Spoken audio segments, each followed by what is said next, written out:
So hello everyone, welcome to Prepship. ठीक है, last class में हमने क्लोराइड्स एंड फ्लोराइड्स के बारे में पढ़ दिया था। अब नाइट्रोजन बेसिक्स देखो।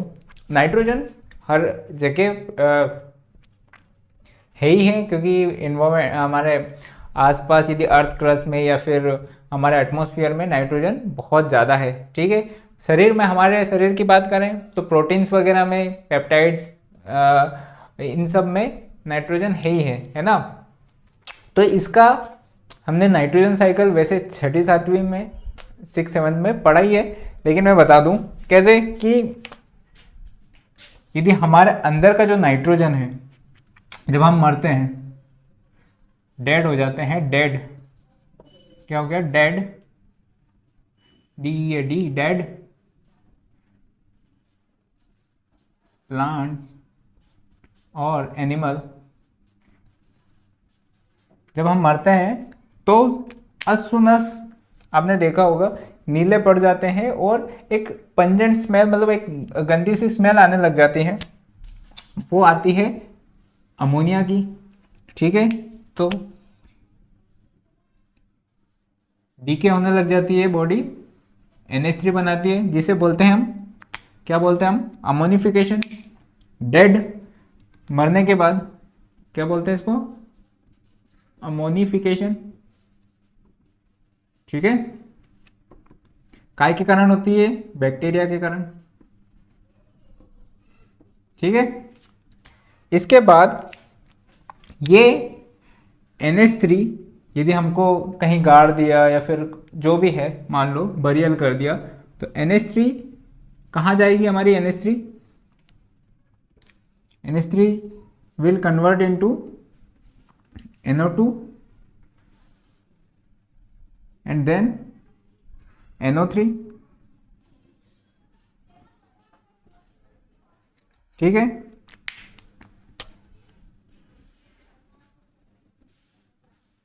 कन्वर्जन इस वे में चलेगा। NO2 is nitrate. अच्छा, इसको मैं हाईलाइट करता हूं, सॉरी, नाइट्राइट। इसको हाईलाइट करने के लिए हाईलाइट इसलिए किया है क्योंकि ये काफ़ी टॉक्सिक हो जाता है, मतलब ये हमारे लिए बिल्कुल भी डिज़ायरेबल नहीं है नाइट्राइट। याद करने का है क्योंकि इस पर क्वेश्चंस बहुत आते हैं। ठीक है, ये होता है नाइट्रेट। काय के कारण होते हैं ये, माइक्रो ऑर्गेनिज्म होते हैं जिनका नाम है नाइट्रोसोमोनास एंड नाइट्रोबैक्टर। नाइट्रोसोमोनास,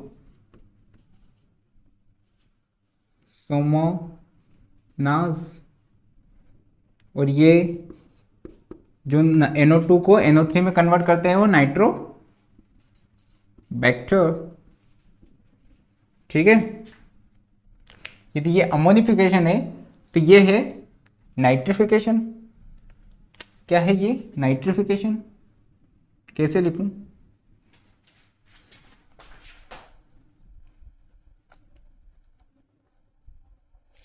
इसे लिखते हैं यहाँ पे नाइट्रिफिकेशन।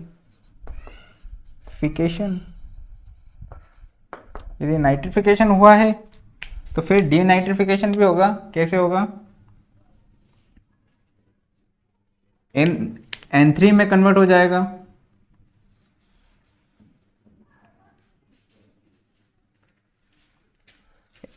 सॉरी, N3 नहीं, N2 में कन्वर्ट हो जाएगा। ये है हमारी नाइट्रोजन गैस। ठीक है, इसे बोलते हैं, इस वाले प्रोसेस को बोलते हैं डीनाइट्रिफिकेशन।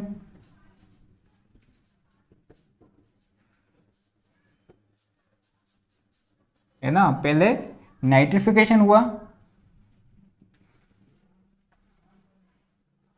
This is nitrification.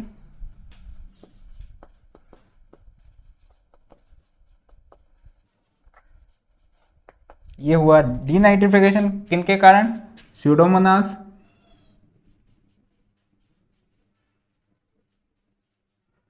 ये सब क्या है, माइक्रो ऑर्गेनिज्म है जिनके पर्टिकुलर नेम है, क्योंकि NH3 को NO2 में नाइट्रोसोमोनाइज करेंगे और NO2 को NO3 में नाइट्रोबैक्टर करते हैं, वैसे ही NO3 को N2 मतलब नाइट्रोजन गैस, ये है नाइट्रोजन गैस, ठीक है, ये एटमॉस्फेयर में आ गई। अब हम क्या करते हैं, रेस्पिरेशन करते हैं, है ना, रेस्पिरेशन होता है। रेस्पिरेशन प्रोसेस में हम क्या करते हैं, इसको इनहेल करते हैं, है ना। तो ये हो गया, प्लांट्स के पास पहुंच गई वापस से एनिमल्स, ठीक है, और फिर से हम मरते हैं। तो ये एक साइकिल चलता है, ठीक है। इसमें अमोनिफिकेशन इज दिस प्रोसेस,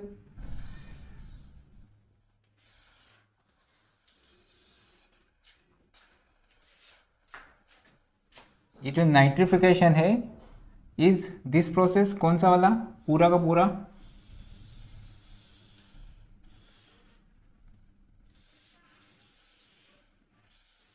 ठीक है।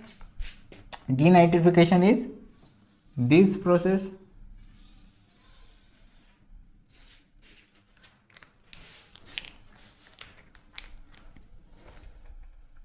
अभी मत लिखो, समझ लो इसको पहले, है ना।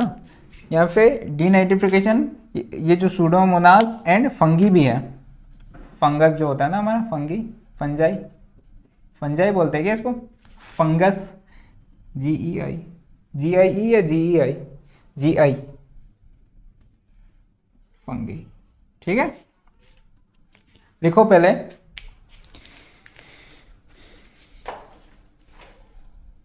Nitrogen is required by all organisms for the basic process of life to make proteins, DNA में भी रहता है ना, to grow and to reproduce।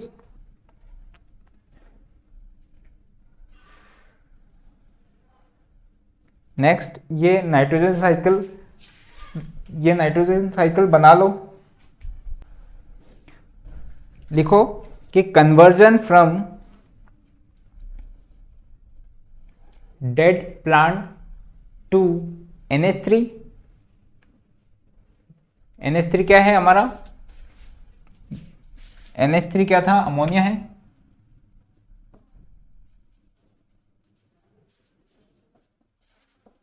Ammonia is ammonification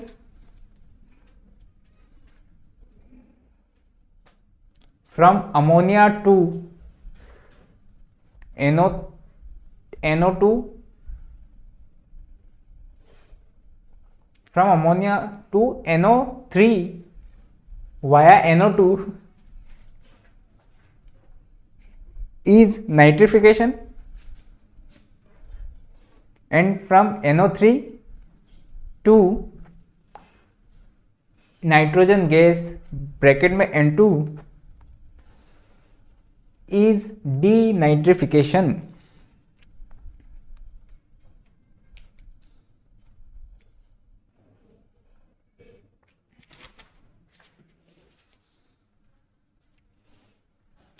note लिख लो NO2 के बारे में कि NO2 is highly dangerous, NO2 is highly dangerous as it is partially oxidized, hence its permissible limit is 0, है ना, इस पे हाईलाइट कर लेना, permissible limit is 0। NO3 is not harmful, NO3 से कुछ नहीं होने वाला। So NO3 is not harmful because it is fully oxidized। देखो ऑक्सीडाइज्ड प्रोडक्ट रहते हैं, जैसे CO2 है, फुल्ली ऑक्सीडाइज्ड है, तो अब इसका जो कम हार्मफुल है, यदि CO है, कार्बन मोनोऑक्साइड, वो ज़्यादा हार्मफुल हो जाएगी क्योंकि वो पार्शली ऑक्सीडाइज्ड है ना। तो ऑक्सीडाइज्ड प्रोडक्ट हम डिजायरेबल करते हैं, क्यों? क्योंकि ये लेस हार्मफुल रहते हैं, तो हम चाहते हैं कि कभी भी डिग्रेडेशन हो तो वो फुल हो। पार्शियल होगा तो दिक्कतें ज़्यादा रहेगी। Although too much of nitrate, वो नाइट्राइट है, NO2 इज नाइट्राइट, है ना।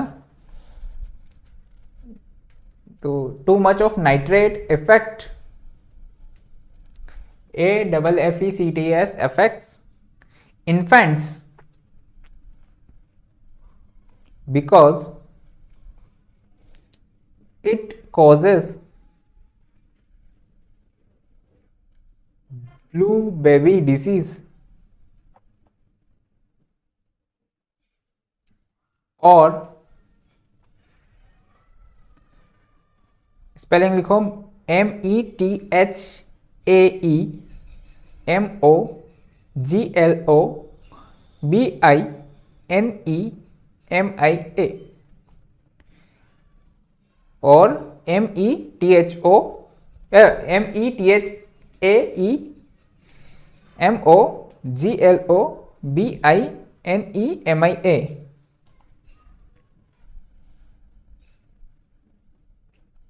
मतलब क्या होता है, जो बेबीज रहते हैं, छोटे बच्चे, उनमें यदि एक्सेस अमाउंट ऑफ NO3 चला जाएगा तो उनकी बॉडी है ना नीली पड़ जाती है।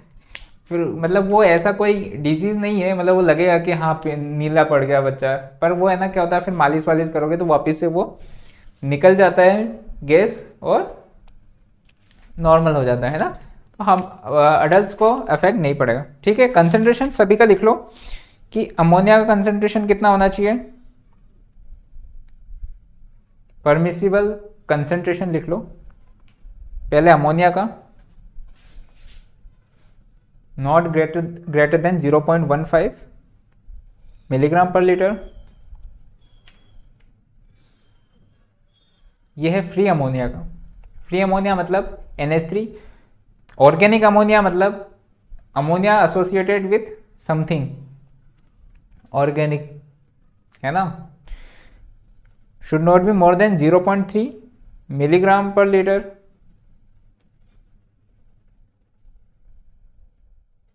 ठीक है, NO2 का कितना है, 0, परमिसिबल लिमिट 0 होना ही नहीं चाहिए। NO3 का कितना है, 45 मिलीग्राम पर लीटर। ठीक है,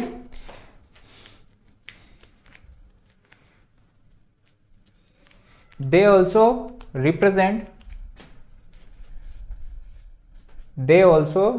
नेक्स्ट लाइन से लिखो, they also represent the extent of pollution। पहला फ्री अमोनिया और ammonia nitrogen indicates recent pollution, क्योंकि यदि इसको 15 दिन लगते हैं, 15 से 20 दिन लगते हैं पूरा कंप्लीट होने में, है ना। तो पहले अमोनिया फॉर्म हुआ। यदि किसी डेड प्लांट में अमोनिया का कंसंट्रेशन बहुत ज़्यादा है तो हम बोलेंगे कि अभी अभी पॉल्यूशन हुआ है। मान लो किसी ने, अरे कोई ऑर्गेनिक कंटेंट गिर गया पानी में, है ना, और अमोनिया ज़्यादा फॉर्म हो रहा है, तो हम बोलेंगे कि अभी अभी, मतलब हो सकता है 2-1 दिन पहले का हो। फिर ज़्यादा यदि NO3 तक पहुंच गया तो हम बोलेंगे 6-7 दिन। यदि N2 गैस तक पहुंच गया तो हम बोलेंगे कि यार 8-10 दिन होने वाले हैं, है ना। तो फ्री अमोनिया और ammonia nitrogen indicates recent pollution.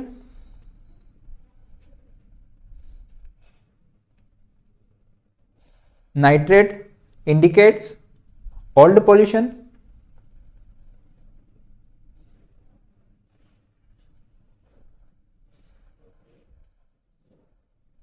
And nitrite indicates intermittent condition. Intermittent मतलब बीच की कंडीशन। ठीक है, एक है जेल्डाल नाइट्रोजन, है ना। तो जेल्डाल नाइट्रोजन, जेल्डाल की स्पेलिंग क्या है भाई, KJEHLDAHL nitrogen equals to free ammonia plus organic ammonia, है ना। Free and organic ammonia, nitrate भी नहीं है नाइट्राइट भी नहीं है, ये लिख देना। ज़ेल्डाल नाइट्रोजन किसे बोलते हैं? Free ammonia and organic ammonia. So next लिखो आयरन एंड मैग्नीज। अब सिर्फ जो कुछ मेटल्स हैं उनके बस लिमिट्स लिख लेंगे और ज़्यादा कुछ नहीं। आयरन एंड मैग्नीज का इसलिए मैं बता रहा हूँ क्योंकि ये क्या होता है कि ये नेचुरल वाटर में रहते तो हैं, लेकिन जब ये सरफेस वाटर में या फिर ऑक्सीजन के कांटेक्ट में आते हैं तो जो इसके कंपाउंड्स होते हैं वो रिड्यूस होके पीपीटी बना देते हैं, MnO2 है ना। पीपीटी मतलब वो अपने आप ही बाहर निकल जाते हैं, मतलब ये जो Fe2+ है रिड्यूस नहीं हो गए, ऑक्सीडाइज हो गए Fe2+ और Mn2+। ठीक है, तो ये जनरली सरफेस वाटर में नहीं मिलेंगे। ये दोनों सॉल्ट्स कहाँ मिल सकते हैं? जहाँ पे ऑक्सीजन नहीं पहुँचता है, जैसे ग्राउंड वाटर या फिर लेक जो होता है उसकी बॉटम में। बॉटम में मतलब बहुत ही जो डीप लेक रहते हैं वहाँ पे, क्योंकि वहाँ पे ऑक्सीजन पेनिट्रेट नहीं कर पाता। ठीक है, तो हमारा लिख लो कि Fe एंड मैग्नीज की स्पेलिंग है MANGANEAC, है ना। सो लिखो Fe and Mn possess POSSES color problem if concentration are greater than THAN than 0.3 milligram per liter and 0.05 milligram per liter respectively। मतलब डाइंग में है ना, डाइंग प्रोसेस, DYEING, डाइंग समझते हो? डाइंग कपड़ों में कलर करना, डाइंग है ना।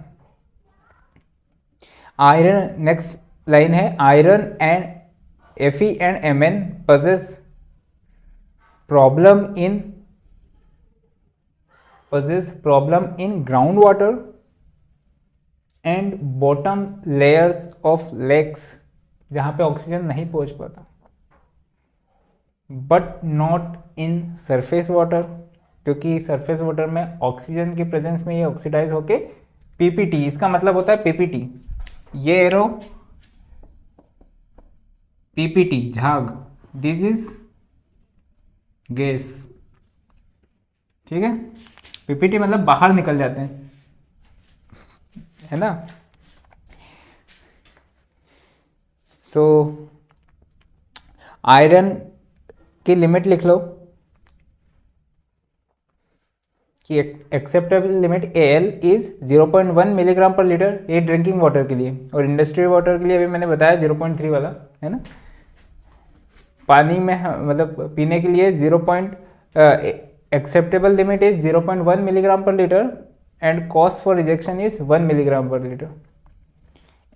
Mn का एक्सेप्टेबल लिमिट इज 0.05 मिलीग्राम पर litre and cost for rejection is 0.5 milligram पर लीटर।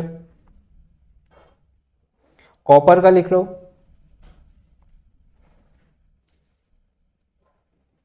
कॉपर 0.05 लिमिट है 0.05 टू 1.5 मिलीग्राम पर लीटर। ये रेंज में होना चाहिए क्योंकि कॉपर भी इसेंशियल पार्ट है लाइफ का, है ना। तो कॉपर का, जैसे बुजुर्गों से सुना होगा कि तांबे के बर्तन में जो पानी है वो ज़्यादा अच्छा रहता है, या फिर अभी प्योरिट का ये शायद कौन करती है, प्योरिट या केंट वगैरह के लिए हेमा मालिनी बोलती है कि तांबे जैसा ये वो ऐसा, है ना। तो वो इसीलिए बोलती है, तो इसका लिमिट इस लिमिट में रेंज में होना चाहिए, है ना, नेसेसरी है। ठीक है, डिजॉल्व गैस भी हो सकती है क्योंकि पानी में गैसेस हमेशा रहती है, हमेशा, ऑक्सीजन तो रहती ही है, हमेशा रहती है। तो लिख लो CH4 is non for explosive tendency. CH4 कहाँ हो सकती है, कहाँ हो सकती है CH4? बायोगैसेस में, जहाँ पे भी हम सॉलिड वेस्ट मैनेजमेंट पढ़ेंगे तो वहाँ CH4, क्योंकि ये जो आखिरी में डिग्रेड होते हैं ऑर्गेनिक मैटर, और वो CH4 H2S hydrogen sulphide H2S impart bad taste and order. यदि H2S बहुत सारा यदि पानी में मिल गई तो टेस्ट भी अच्छा नहीं आएगा और ऑर्डर भी आएगा उसमें, बदबू। CO2 का हमारे पास बहुत ज़्यादा सिग्निफिकेंस है। क्यों? क्योंकि CO2 यदि है पानी में तो हमें उससे क्या पता चल जाता है कि इसमें बायोलॉजिकल एक्टिविटी एक्टिव है, मतलब इसमें कुछ ना कुछ डिग्रेडेशन हो रहा है ना। तो लिखो CO2 indicates biological activity, comma imparts IMPARTS bad test and water become corrosive। किसके लिए corrosive बताओ? corrosive बन जाता है ये किसके लिए? कंक्रीट के लिए, है ना। O2 ऑक्सीजन का अभी तो कोविड में तो हेल्थ वेल्थ का तो बहुत बोलते हैं 90 हो गई ऑक्सीजन, 90 हो गई, कोई बोलेगा 70 हो गई। 70 क्या है, क्या पैरामीटर है? परसेंटेज। जो आपकी ऑक्सीजन कैरिंग कैपेसिटी है ब्लड की 100% होनी चाहिए, है ना। तो मतलब फुल है, तो वो डिग्रेड होकर 90 हो गई, मतलब 90% कैपेसिटी पे वर्क कर रहा है ना। तो वो होता है। तो oxygen O2 level less than saturation level indicates oxygen deficiency. ठीक है, ये हो गया हमारा chemical. Biological water quality parameters लिखो। Next heading, biological water quality parameters में किसके बारे में बात करेंगे? बायोलॉजिकल थिंग मतलब चलते फिरते लोग, कौन? माइक्रो ऑर्गेनिजम्स वगैरह। पानी में वो भी नहीं होना चाहिए, है ना। बायोलॉजिकल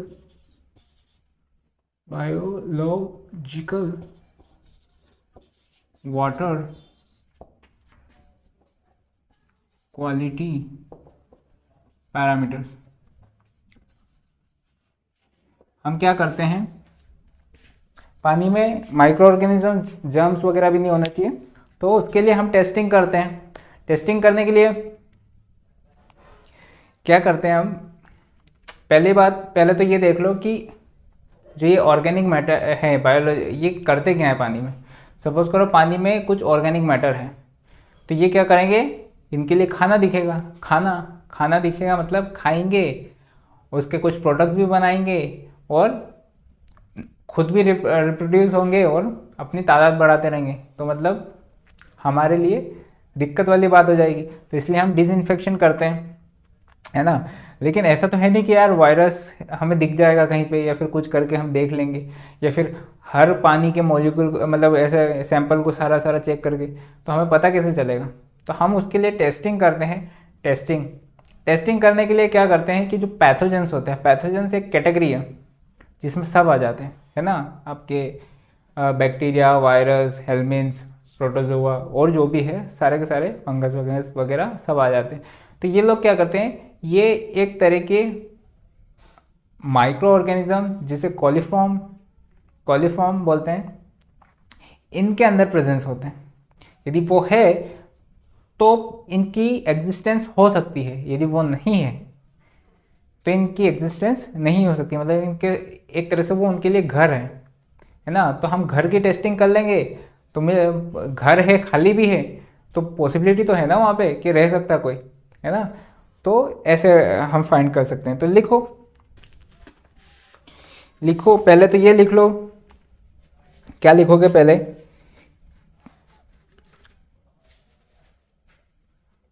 मैं थोड़ा सा ऑर्गेनिक मैटर वगैरह के बारे में लिखवा देता हूँ, फिर अपन सारा टेस्टिंग वगैरह देख लेंगे, ठीक है। तो ऑर्गेनिक मैटर में बायोडिग्रेडेबल होते हैं, नॉन बायोडिग्रेडेबल होते हैं, है ना। दो तरह के हो सकते हैं ऑर्गेनिक मैटर। बायोडिग्रेडेबल वालों को इनके लिए खाना है, तो ये लोग ही करते हैं खाना, है ना।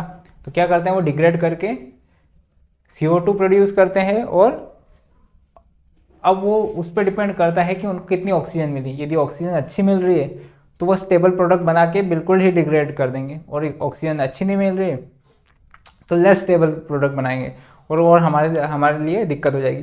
पीने के पानी में हमारे लिए दिक्कत है, वहीं हम इनका यूज़ करके जब सीवेज ट्रीटमेंट करते हैं तो वहाँ पे हम इनको यूज़ करते हैं, इनका जिसे बोलते हैं कि हम एक तरह से नर्सरी तैयार करते हैं, जो ये हमारे लिए काम करते हैं। फिर ये बायोडिग्रेड करते हैं सीवेज को, और फिर उसको एक लेवल पे लाके, है ना, वो कर देते हैं, मतलब ताकि हम उसको डिस्पोज ऑफ कर दें। पीने के पानी में तो नहीं चाहिए, ठीक है। तो लिखो कि biodegradable organics are utilised for food by naturally occurring microorganisms.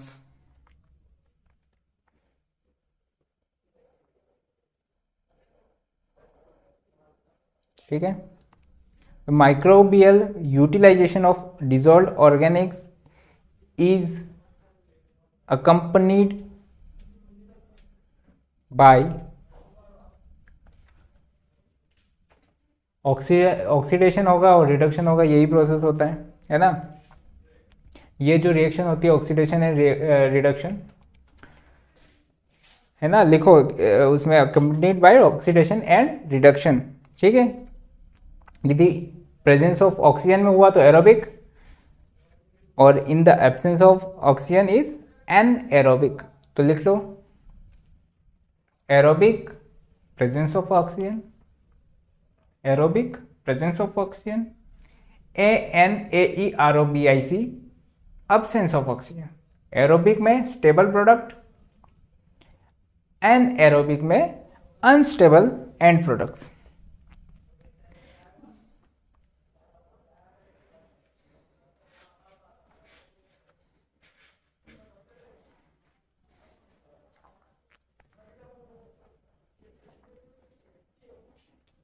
अब कॉलिफॉर्म ग्रुप के बारे में लिख लो कि the usual routine test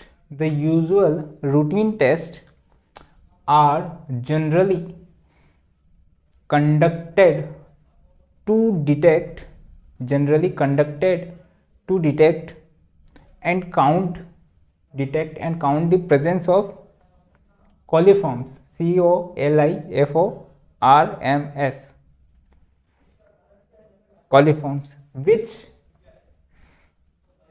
themselves are harmless, मतलब वो उनसे हमें कोई दिक्कत नहीं है,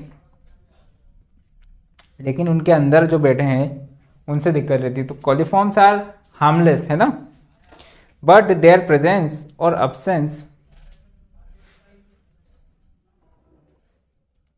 indicate the presence of pathogenic micro organisms. Pathogenic में कौन कौन से हैं? सारे हो जाते हैं, virus, helminths, worms, protozoa, bacteria, सारे।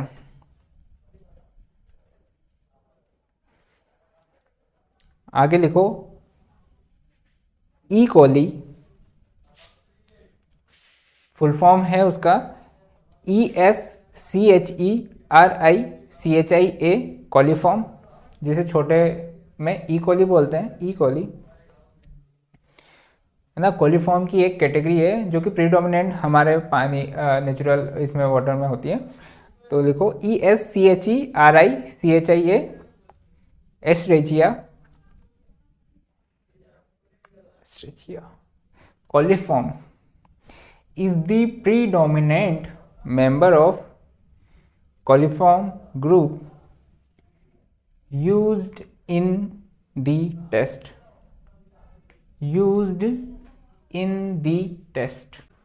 So next heading है टेस्टिंग ऑफ coliforms, है ना।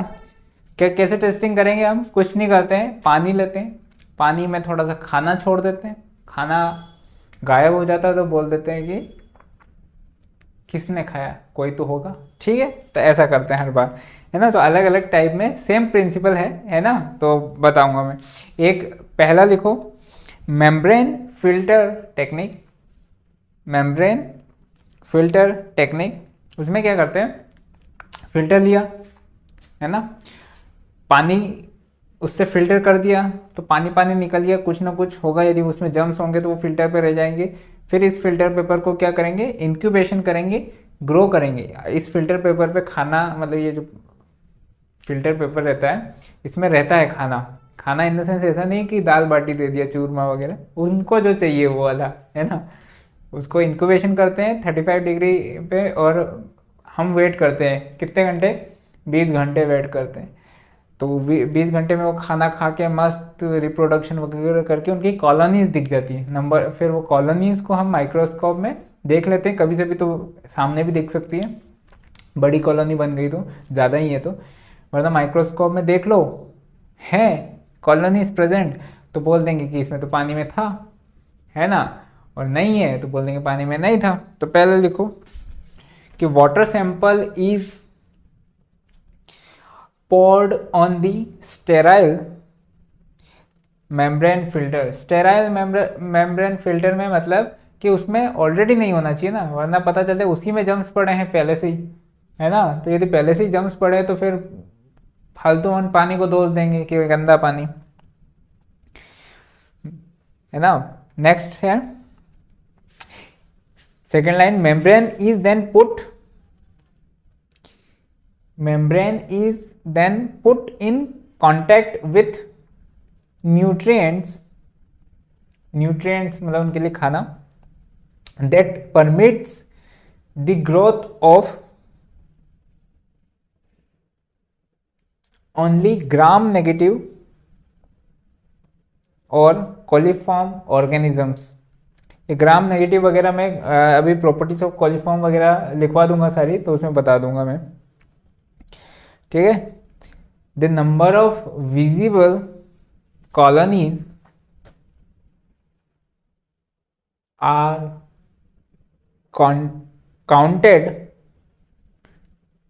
Counted and related to that of pathogens, है ना। कि हमारे पास कॉलोनीज दिख जाएगी ना, वो ग्रो करेंगे खाना खा के मस्त रिप्रोडक्शन करके, मस्त एक 24 घंटे में इतने हो जाते हैं वो कि उनकी कॉलोनीज दिखने लग जाती है ना, घर बसा लेते हैं 20 घंटे में, है ना। तो इसमें इंक्यूबेशन है 20 आवर्स का और 35 डिग्री सेंटीग्रेड का, है ना। As per government of India manual, कितने जम्स पी सकते हो तुम, कितने पी सकते हो।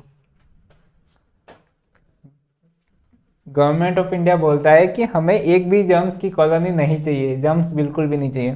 सो number of visible colonies after incubation of any 100 ml sample should be 0, मतलब जम्स नहीं पी सकते। सेकेंड है most probable number test. Second method most probable number test. इसमें क्या करते हैं हम, इसमें ऐसे टेस्ट ट्यूब होते हैं 5-5 के सेट, ठीक है, 5-5 के 3 सेट है हमारे पास टेस्ट ट्यूब्स के। इनमें हम पानी के सैंपल डालते हैं अलग अलग कंसंट्रेशन के, ठीक है। 5-5 के सेट है ये, एक में 0.1 ml डाला पानी, एक में 1 ml डाला पानी, और एक में 10 ml डाला पानी, ठीक है। इसमें ऑलरेडी खाना है इन द सेंस, और पानी हमने इतना इतना मिलाया, ठीक है। अब क्या करेंगे, इनको भी इंक्यूबेशन में दे देंगे, इनको ऐसे एयर टाइट करके, है ना, इंक्यूबेशन में कर देंगे। तो ये मस्त खाना वाना है, खाएंगे। और हमने देखा था कि जब ये रिएक्शन करते हैं तो कार्बन डाइऑक्साइड सीक्रेट करते हैं ना, तो इसमें क्या हो जाएगा, यदि हमने एयर टाइट किया था तो बबल्स बन जाएंगे, है ना। तो उससे इंडिकेशन मिल जाएगा, देखना नहीं पड़ेगा हमें, बबल्स आ गए मतलब उसमें था। अब सपोज करो कि यहाँ पे जो 5 थे, 1 2 3 4 5 में से यहाँ पे इसमें दिख गया, इसमें दिख गया, इसमें दिख गया, कितने में 3, यहाँ के 5 में से 1 2 3 4 5, सपोज करो इसमें और इसमें दिख गया 2, और 1 2 3 4, ये हो गए 5 है ना। और सपोज करो यहाँ पे सारे में दिख गया, है ना, ऑक्सीजन बबल। तो इसका MPN नंबर, मतलब ये पॉजिटिव टेस्ट ट्यूब्स है, ठीक है, जिनमें नहीं दिखा वो नेगेटिव टेस्ट ट्यूब्स है। तो इनका NPN नंबर हो गया 3 2 5। और हम चार्ट में देख लेंगे कि यदि ये नंबर है तो कितने इसमें ये अपने पैथोजेंस हैं, है ना, एक चार्ट है उसका। समझ में आ गया कि कैसे करते हैं। इसमें लिखो कि MPN represent the microbial density, represents the microbial density which is most likely to be present in water, which is most likely present to be present in water sample.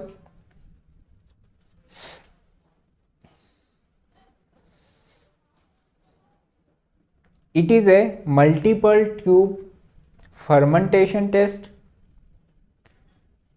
Multiple tube fermentation test determined by statistical method, है ना, mathematical method और इसका दोनों का combination है, तो इसलिए determined by statistical method. इसमें क्या होता है वो नेक्स्ट लाइन से है कि 3 sets of 5 test tubes, 1 set 2 set 3 set are taken and a solution of lactose is taken in each, full stop. The sample added is 10 ml, 1 ml and 0.1 ml. ये standard है ना, तीनों set में से एक में हमें 10 ml डालना है, एक में 1 ml, इसमें पांचों में है ना, और 0.1 ml, ठीक है। यदि कोई और कंसेंट्रेशन होगा तो कैसे निकालेंगे वो बताऊंगा मैं। In each set respectively, full stop, these are called as standard test tubes, है ना, स्टैंडर्ड टेस्ट ट्यूब है, मतलब कंसेंट्रेशन हमारा नॉन एन में। After incubation at 35 degree centigrade for 24 hours, इसमें मतलब 2 दिन लग रहे हैं। All samples are checked for release of gases, bracket में लिखो CO2, क्योंकि गैस कौन सी दूसरी भी हो सकती है लेकिन CO2 प्रिडोमिनेंट है। बाय चेकिंग एयर बबल्स इन ट्यूब, एयर बबल्स दिख जाएंगे हमें माइक्रोस्कोप या फिर ज़्यादा वेट करने की जरूरत नहीं पड़ेगी। If gases are evolve, coliforms are present.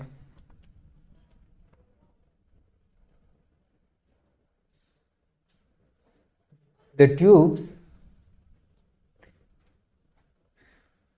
which contains bubbles are called positive tubes and are denoted by X, Y, Z, है ना, क्या X, Y, Z मतलब 3 2 5 इस वे में। अच्छा, हालांकि ये अपन ने थोड़ा सा गलत लिख दिया है, ये होगा 5 2 3 होगा, 5 2 and 3, क्योंकि ये वाला 10 ml के लिए 10 ml, ये वाला 1 ml के लिए, और ये 0.1 ml के लिए। उल्टा नहीं करना, नंबर किसी और से मैच हो जाएगा, है ना, उल्टा नहीं करना, ये इधर कर देना थोड़ा, ठीक है। And are denoted by X, Y, Z. Then referring to the standard table, एक टेबल रहेगी उससे नंबर मैच करेंगे, उसमें लिखा होगा कि 110, तो हम बोलेंगे कि 110 जर्म्स प्रेजेंट है कितने में, 100 ml में। Then referring to the standard table MPN by 100 ml per 100 ml is noted as per Government of India manual,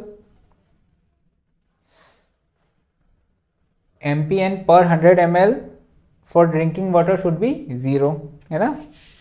अब जैसे सपोज करो कि हमने 100 ml लिया, 100 ml के 5 सेट ले लिए, 10 ml के 5 सेट ले लिए और 1 ml के 5 सेट ले लिए, 5 टेस्ट ट्यूब का सेट ले लिया। हमारे ये स्टैंडर्ड टेबल तो था नहीं, मान लो हमने कर भी लिया, मनमानी कर ली, है ना, और हमारा कुछ जो भी आया, सपोज करो 212 आया कुछ, है ना, और 212 के हिसाब से आया, उन्होंने बोला कि 240 आया, कि 240 प्रेजेंट है कितने में, इसके हिसाब से। सिंस हमने सभी का कंसंट्रेशन 10 गुना लिया है ना, हमें कितना चाहिए था, बाई 10 बाई 10 बाई 10, तो इसको भी बाई 10 कर देंगे, तो हमारा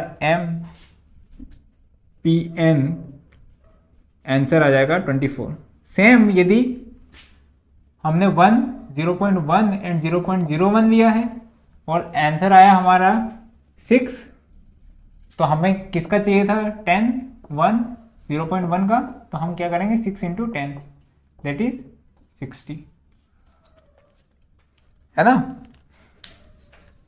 तो ये लिख लो कि the standard sample size is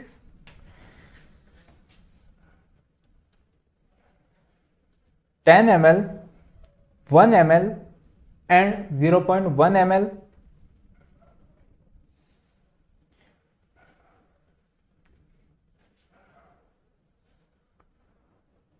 ठीक है,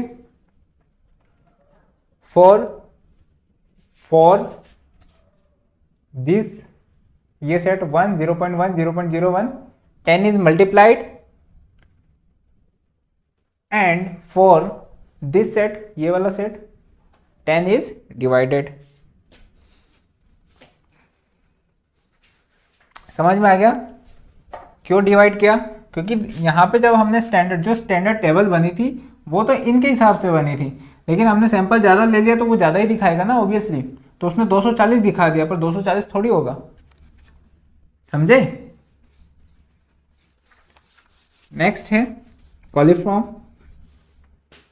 index test, third is coliform index test, coliform index test, tongue twister है यार, सब आदत नहीं है इतनी बोलने की।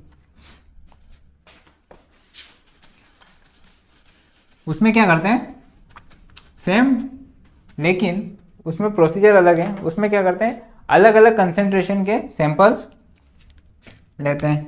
सपोज करो कि 10 ml, 20 ml, 30 ml, 40 ml, 100 ml ऐसा करके, है ना, और इनको इंक्यूबेट करते हैं, वैसे ही, है ना। फिर इंक्यूबेशन पीरियड के बाद मान लो इसमें नहीं दिखा, इसमें नहीं दिखा, इसमें नहीं दिखा, इसमें दिख गया, वाटर बबल मतलब एयर बबल दिख गया, तो अब क्या करते हैं हम कि इसका कंसेंट्रेशन कितना लिया था 40, तो हम बोलते थे कि coliform index CI equals to 1/40, खत्म, है ना। कौन से वाले का, जिसमें लीस्ट, क्योंकि इसमें है तो इसमें भी होगा ही होगा, तो लीस्ट टेस्ट ट्यूब पॉजिटिव वाला का 1/40 कर देते हैं। तो लिखो it is defined as the coliform index test, third वाला, it is defined as the reciprocal of smallest quantity, क्योंकि इसमें नहीं दिखा, इसमें नहीं दिखा, इसमें नहीं दिखा, स्मॉलेस्ट 40 है। यदि 20 में दिख जाता तो 40 नहीं लेते, फिर 20 लेते, 20। Smallest quantity of a sample in ml, ये कंसेंट्रेशन ml में होना चाहिए। which will give positive coliform test। इसकी यूनिट क्या हो जाएगी? 1/ml, मतलब ml इनवर्स। समझ में आया कैसे? ये ml में था तो 1/ml ml inverse. Coliform test और एमपीएन टेस्ट जो है वो ऑब्सोलेट हो गए। क्यों? क्योंकि उसमें 24 घंटा लगता है और हम तो 20 घंटे वाले में ही खुश है। भले से उसमें हमें देखना पड़ जाएगा लेकिन हम खुश हैं। ठीक है। Properties of coliform. कॉलीफॉर्म की प्रॉपर्टी लिख लो, क्योंकि कॉलीफॉर्म तो वैसे हार्मलेस है ना, उनसे तो कोई दिक्कत नहीं है ना, वो तो पी सकते हैं, लेकिन पैथोजेंस नहीं है। कोई बोले कि कॉलीफॉर्म्स आर हार्मफुल, गलत बात है। बोल रहे बहुत गलत बात बोल रहे हो आप। तो प्रॉपर्टीज ऑफ कॉलीफॉर्म लिखो, लास्ट टॉपिक है ये। ग्राम नेगेटिव, ग्राम नेगेटिव, आगे लिखो। फॉर्म्स रेड स्टेन, स्टेन धब्बा, रेड स्टेन।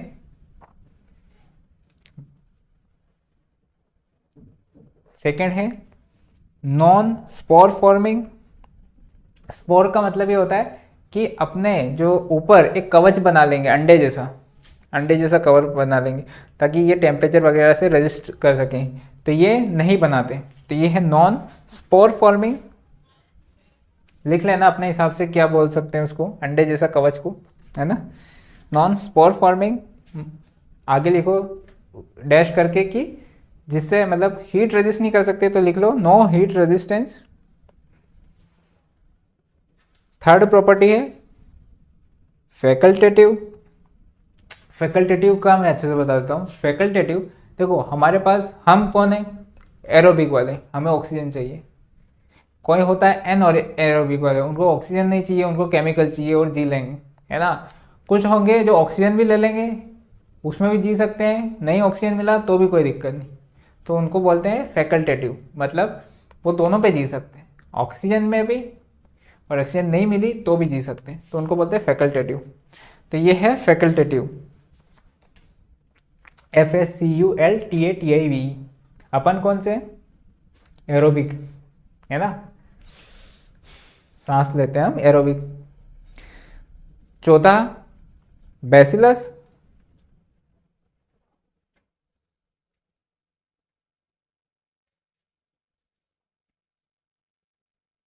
बैसिलस का मतलब होता है रॉड शेप्ड, मतलब उसका प्रॉपर्टीज में मतलब वो कैसे दिखते हैं? रॉड शेप्ड दिखते हैं, ऐसे ऐसे कुछ दिखेंगे। अपन कैसे दिखते हैं? ऐसे हाथ पैर वाले, वो रॉड शेप दिखते हैं। पांचवा है lactose, LACTOS, fermenters. They are lactose fermenters. मतलब ये लोग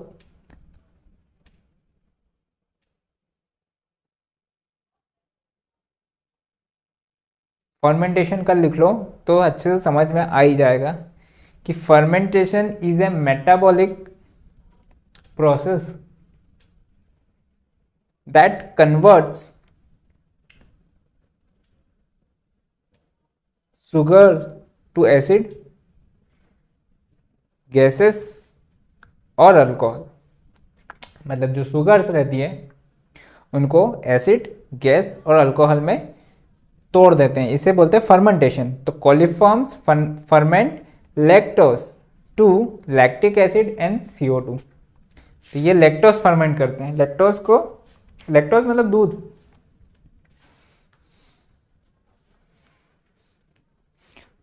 coliform ferment lactose to lactic acid and CO2 ETC।